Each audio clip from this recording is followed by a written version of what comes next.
Phoebe Stone walks into the Cornwall Inn wearing an elegant green dress and zero luggage. Not even a sad little purse, just the dress, her phone, and a plan she hasn't told anyone about.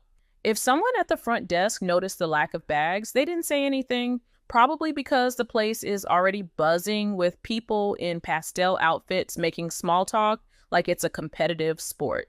Phoebe's entire life in St. Louis has collapsed in a slow, exhausting spiral, years of infertility treatments that drained her emotionally and financially, a husband who rewarded her for all that effort by having an affair, a divorce she still hasn't emotionally recovered from, a career in Victorian literature that pays in compliments but not stability, and COVID isolation that left her stranded in her own thoughts. To top it off, her cat Harry died, which was the final hit she wasn't strong enough to dodge. She didn't come to Newport to relax. She came for one last night before ending everything. So, stepping into a hotel full of wedding guests feels like cosmic irony. An entire building stuffed with people celebrating love, champagne, and matching napkins, while she can't even celebrate waking up. Before she can escape to her room, a glittering woman with perfect hair approaches her like they're old friends. Lila, the bride. Lila takes one look at Phoebe's dress and immediately assumes she's part of the groom's family. Phoebe tries to correct her, but Lila is moving too fast, introducing herself, offering a gift basket, and talking about her father's dying wish like they're comparing grocery lists. The woman is a tornado in heels. In the elevator, Phoebe decides she's tired of pretending, tired of being polite, tired of pretending she has a future waiting for her. So she tells Lila the truth. She plans to die tonight. Lila just stares and then bursts out, "You can't." "Not this week. I spent $1 million on this wedding." This is the first time Phoebe has ever confessed her plan out loud, and somehow the reaction she gets is not horror or sympathy. It's an event planning emergency. Phoebe almost laughs. It's ridiculous. It's also the first thing that's distracted her from her plan in weeks. Lila rushes off to get ready for the welcome reception, leaving Phoebe alone in her suite. Phoebe tries to follow through with her final task, doing everything she prepared herself to do. But the moment she swallows a bottle of her late cat Harry's medication, she hears a speech happening downstairs. A bad one. A spectacularly bad one. Lila's mother insulting her own daughter in front of a ballroom full of people. Phoebe drags herself to the bathroom, forces herself to vomit, and refuses to miss the rest of that speech. It's chaotic timing, but it keeps her alive. She falls asleep unexpectedly, alive, annoyed, and confused about why she's still here. She wakes up in the middle of the night. For the first time in a long time, she's glad she is. Phoebe slips down to the hotel's hot tub sometime after midnight. She's dizzy from everything. What she almost did, what she didn't do, and the realization that staying alive means she has to face the morning. The steam feels good. It's the first comfort she's felt in months. A man slides into the water a few seats away. He's handsome in a quiet, worn-in way. They start chatting, light, easy, surprisingly genuine. Phoebe hasn't had an honest conversation in so long that she almost forgets how it works. She tells him she changed her mind about dying.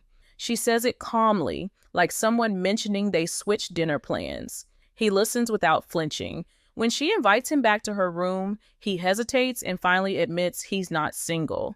Phoebe pretends not to be embarrassed, but the universe really didn't need to send her a taken man as her first sign of hope. She heads back to her room alone, annoyed at herself for trying, and still oddly proud she tried at all. Morning hits like a slap. There's banging at her door. Lila storms in with the energy of someone who drinks caffeine recreationally. She arrives carrying breakfast, coffee, and a list of complaints about her future mother-in-law. She also acts like she and Phoebe have been best friends for years. Lila insists Phoebe is staying for the entire wedding week. Phoebe tries to say she literally arrived with no luggage, no clothes, and no intention of being part of anything. Lila waves this away and begins rifling through closets like a personal stylist who charges by the breath. Phoebe can already sense it. Lila's perfect wedding week is being held together with fragile smiles and unspoken resentment. Then they arrive at the biggest complication of all, Gary, the groom, and the man from the hot tub. They make eye contact, both equally horrified. Phoebe tries not to show it, but the situation is so painfully awkward that her brain honestly considers jumping into the ocean and swimming home. That would at least be less stressful. Before they can talk, Juice's virtual pet suddenly dies. A small digital heart flatlines on the screen. It was a gift from her late mother, Wendy, which makes it more than just a toy. It's a memory she's terrified to lose. Phoebe steps in, steady and gentle. She holds a small funeral ceremony on the sailboat's deck. Juice cries, but she also laughs, and something softens between them. It's the first time since arriving at this wedding circus that Phoebe feels useful. Afterward, she talks with Gary and his best man Jim, Wendy's brother, and the conversation is easy, natural, almost warming. But Phoebe can feel Lila watching her. The bride smile is too tight, the tension is small, but it's real. Phoebe can't explain it yet, but staying at this wedding is about to get very complicated. Phoebe settles into the week like someone who accidentally joined a cult and is now too polite to leave. She keeps trying to blend in, but Lila has other plans. Big ones. Lila complains constantly about her bridesmaids, about Gary's family, about the humidity making her hair behave like it's angry. And despite the dramatics, Lila clings to Phoebe emotionally, as if Phoebe is the only person here who doesn't secretly judge her, which is ironic because Phoebe judges her all the time. Quietly. Their strange bond grows in ways neither of them could have predicted. Phoebe starts noticing how brittle Lila is beneath the glamorous surface. There's fear, pressure, a need to prove something she can't quite name. Then, in a move that shocks everyone, including Phoebe, Lila asks her to be the maid of honor. Phoebe stares at her, waiting for the punchline. They've known each other for 48 hours, and half of that time was spent with Phoebe trying not to die. The other half was spent watching Lila unravel, but Lila is serious, and despite everything, Phoebe says yes. Maybe out of instinct. Maybe because helping someone else is easier than helping herself. Phoebe starts attending events she never planned to be part of. Dinners, cocktail hours, chaotic group activities. She watches the cracks in Lila and Gary's relationship widen in subtle ways. Forced smiles, mismatched energy, tiny moments where they seem like strangers acting out a script. Meanwhile, Phoebe keeps being drawn toward Gary and Juice. Juice follows her around like she's a safe person in a world full of loud adults. Gary seeks out conversations with her that feel too genuine for a groom. It's wrong. It's messy. Phoebe knows she should pull back. But after everything she's been through, feeling wanted again hits harder than she's ready for. Her phone keeps buzzing with texts from Matt, her ex-husband. Long messages, apologies, emotional spirals. He wants a second chance. He wants everything to go back to how it was. Phoebe deletes the messages without answering, but the guilt clings to her. One night, after far too much champagne, Lila finally cracks. She corners Phoebe in the hallway, mascara smudged, voice shaky. She admits she doesn't want to marry Gary. She's terrified. She feels trapped. She's been planning this wedding for so long that she doesn't know how to escape it without disappointing everyone, including her dead father. Phoebe talks her down gently. She stays with her until Lila falls asleep, exhausted from her own panic. Phoebe leaves the room thinking the wedding might actually get canceled. But in the morning, Lila is back to being wedding royalty. Perfect hair, big smile, a schedule printed in pastel fonts. She acts like nothing happened. Phoebe watches her and feels something she hasn't felt in years. Concern. For Lila. For Gary, for herself. This wedding is a performance, and everyone is pretending right along with the bride. Phoebe spends the next couple of days orbiting the wedding party like an unofficial detective. Every new conversation adds a piece to the puzzle that is Lila and Gary's relationship, and none of the pieces match. She hangs out with Jim, Gary's best man, and Wendy's brother. Jim talks about his late sister with a kind of tired sadness that Phoebe recognizes instantly. She also notices the way he looks at Lila when she isn't watching. It's subtle, but it's there. Something warm, something unspoken. Marla, Gary's sister, is blunt in a way Phoebe appreciates. She loves Gary, but she doesn't pretend he's perfect. And Patricia, Lila's mother, is still recovering from the emotional whiplash of delivering a speech so harsh it accidentally saved Phoebe's life.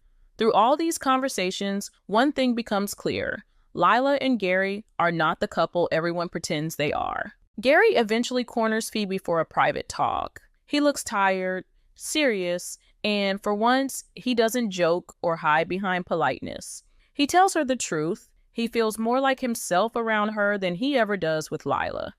Phoebe freezes. She knew there was something between them, but hearing him say it out loud feels dangerous. She admits she feels it too, and for a moment, the air shifts.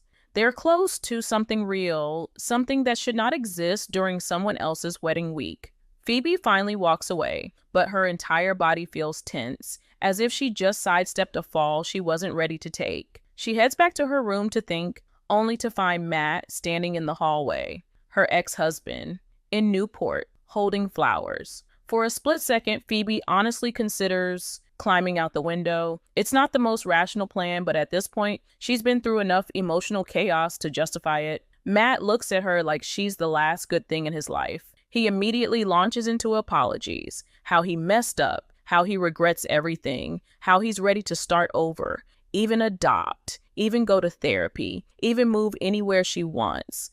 Every sentence sounds like a plea for her to save him. Phoebe knows Matt is speaking with real emotion, but she also knows she's vulnerable, lonely, fresh from a moment with Gary she's trying to untangle.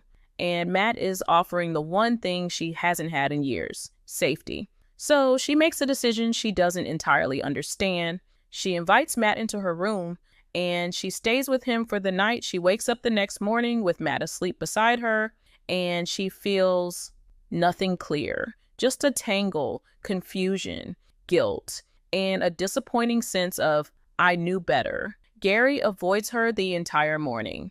Lila acts cheerful and oblivious. Phoebe feels trapped between the life she escaped and the life she nearly chose.